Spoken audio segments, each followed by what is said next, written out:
Stop saving money. Seriously, stop. Right now, somewhere in a glass office on Wall Street, a guy worth $400 million is looking at your savings account balance and laughing. Not because he's mean, because he knows something you don't. The richest 1% of Americans don't save money. Straight up, they don't.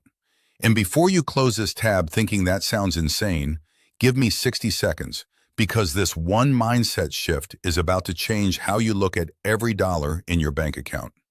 This video is about why the richest 1% never save, and what they do instead that builds generational wealth, while the rest of us are stuck checking our balance, hoping it grew by 20 bucks this month.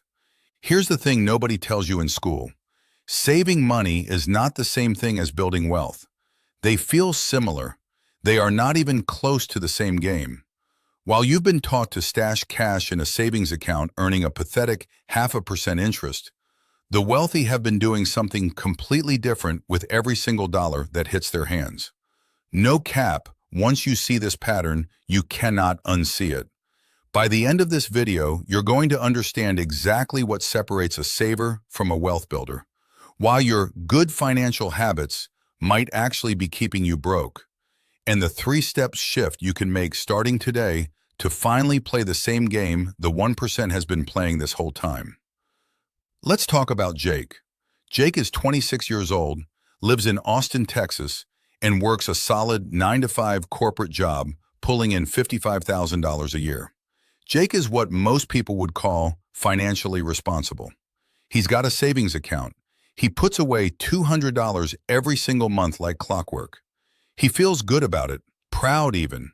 For real though, Jake checks his savings app every Friday like it's a little ritual. $200 in, balance goes up, dopamine hit, repeat next month.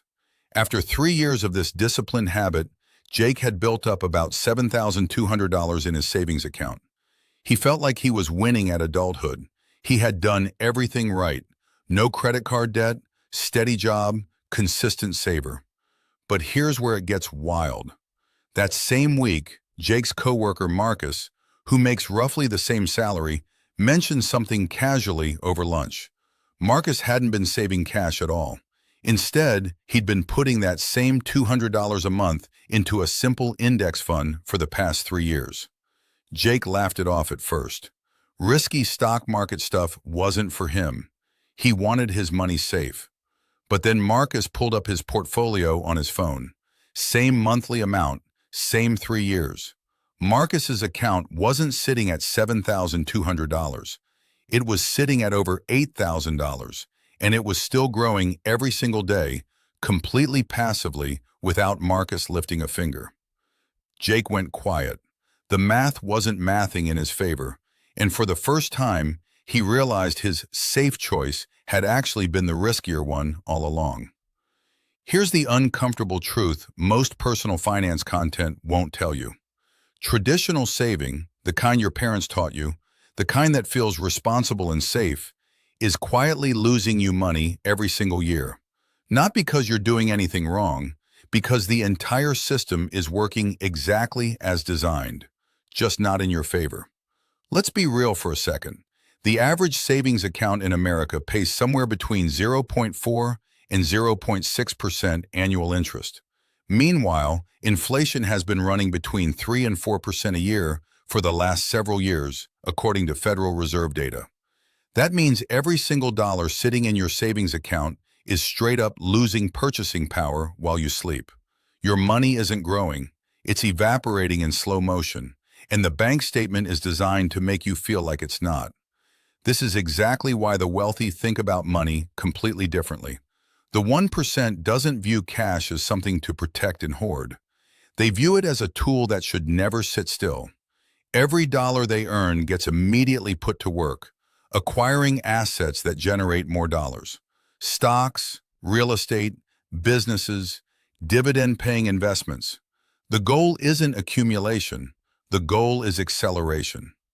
According to a well-documented Federal Reserve survey of consumer finances, the wealthiest American households hold the overwhelming majority of their net worth in stocks, business equity, and real estate, not cash. Meanwhile, lower and middle-income households keep a disproportionate share of their net worth sitting in checking and savings accounts, the exact assets losing value to inflation in real time. This isn't an accident, and it isn't because rich people are smarter than you. It's because somewhere along the way, most of us were taught that saving equals safety, while investing equals risk. But here's the math ain't mathing part. Keeping your money in a savings account while inflation eats it alive is its own kind of risk. It's just a slower, quieter, more socially acceptable risk that nobody warns you about. If this is already making you rethink things, go ahead and smash that like button. It literally takes 1 second and helps more people find this information. Let's pull back the curtain and look at the actual numbers, because this is where it gets real. Let's go back to Jake and Marcus. Same monthly contribution, same 3 years, 2 completely different outcomes. Jake's $200 a month sitting in a savings account at 0.5% annual interest grew to right around $7,200 after 3 years. Barely above what he put in. The interest barely moved the needle. Marcus's $200 a month invested into a simple index fund averaging an 8% annual return grew to just over $8,100 in that same exact time frame. That's roughly $900 more, just from changing where the money sits, not how much was contributed. Now let's zoom out, because 3 years is just the beginning of this story. If Marcus keeps investing that same $200 a month for 20 years at that same 8% average return, his account grows to roughly $118,000. Jake, doing the exact same monthly contribution into a regular savings account for 20 years, ends up with around $48,000. That's a $70,000 gap. Same income, same discipline, same monthly sacrifice. The only difference is which game they were playing with their money. This is the part that should hit different. The 1% isn't rich because they make more money than you necessarily. Plenty of them started with regular jobs and regular paychecks. They're rich because every single dollar they touch gets put into assets that compound, while most Americans keep their dollars parked in accounts that quietly shrink in real value every year. Compounding doesn't care about your income. It cares about time and consistency, and that's available to literally anyone willing to make the shift. So why do smart, hardworking people like Jake keep choosing the savings account over the asset-building route? It's not because they're uninformed. It's because of a powerful psychological force called loss aversion. Behavioral economists have studied this extensively, and the data is wild. Humans feel the pain of losing money roughly twice as intensely as we feel the pleasure of gaining the same amount. So when Jake imagines his money in the stock market dropping 10% in a rough month, that potential loss feels emotionally massive, way bigger than the slow, invisible loss happening every single day in his savings account due to inflation. This is the trap. Savings accounts feel safe because the number on the screen never goes down. It just sits there, looking stable, looking responsible. But that emotional safety is an illusion. The real risk, the inflation eating your purchasing power, doesn't show up as a scary red number. It's silent, it's invisible. And because we can't see it happening in real time, our brains don't register it as a threat the same way we'd register a stock market dip. There's also something deeper at play here, something behavioral economists call the certainty effect. We're hardwired to overvalue guaranteed outcomes, even small ones, over probable but uncertain outcomes, even much larger ones. A guaranteed 0.5% feels safer to your brain than a historically reliable 8% average that fluctuates year to year, even though the math heavily favors the second option over any meaningful time frame. Banks profit when you keep your cash parked in low-interest accounts because they turn around and lend that same money out at much higher rates. Your safe choice is quite literally funding someone else's wealth-building strategy. No cap, that's exactly what's happening every single day in checking and savings accounts across this entire country. Breaking out of the savings mindset doesn't mean recklessly throwing your money into risky bets. It means understanding the difference between protecting money and growing money, and building a system that does both intelligently. Here's exactly how to start making that shift today. First, separate your emergency fund from your wealth-building money. Keep 3 to 6 months of essential expenses in a high-yield savings account, not a regular bank savings account, for true emergencies only. This is your safety net, not your wealth engine. Everything beyond that emergency cushion needs a new job. Second, open a simple brokerage account and start automating contributions into a low-cost, diversified index fund. You don't need to pick individual stocks or time the market like some Wall Street trader. Historically, the S&P 500 has averaged around 8 to 10% annual returns over long time horizons. Set it, automate it, and let time do the heavy lifting. Third, shift your mindset from saving to acquiring. Every time money comes in, ask yourself one simple question.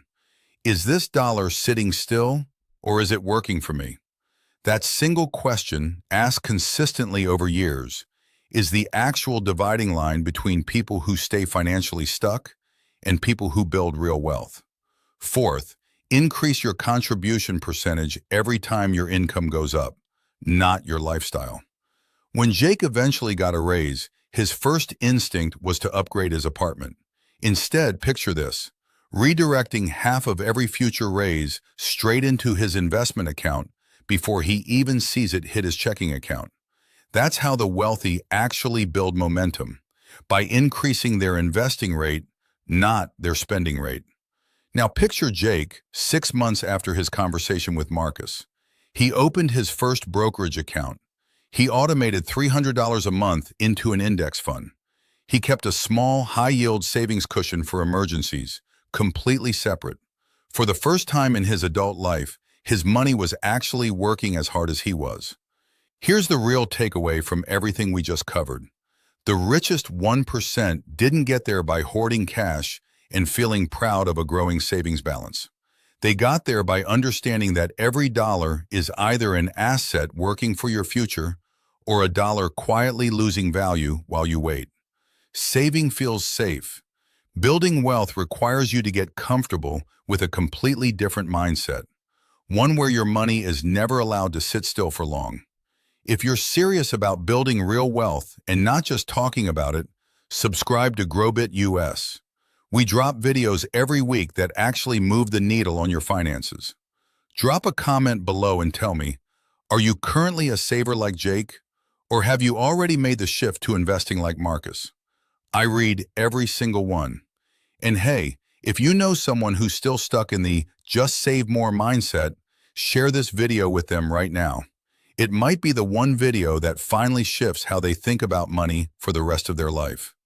Keep growing, keep building, and we'll see you in the next one. This is Growbit US.